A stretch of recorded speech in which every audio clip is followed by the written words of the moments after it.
Piccolo was a small, tiny bird with a small, tiny voice.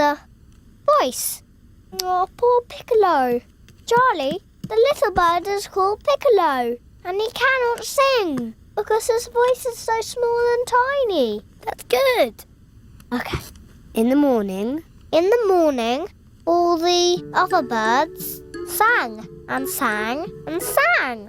But Piccolo never sang a single note. He told his mother, "I don't think I will ever be able to sing." Of course you can sing, Piccolo. Do you remember when you could not even fly? Oh! Well, you can fly now, said his mother, and you'll be able to sing too. You just have to keep trying. Said his mother. You will have to sing louder than that. Now remember, nice and loud.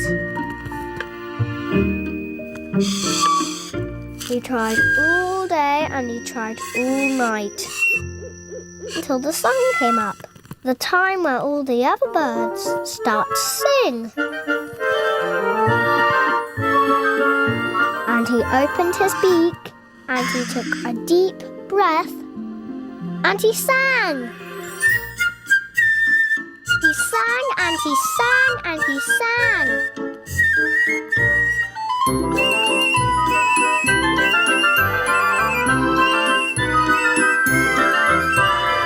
The end. Well done, Lola. But I haven't finished yet. Okay. Piccolo is printed in China. It costs... Lola.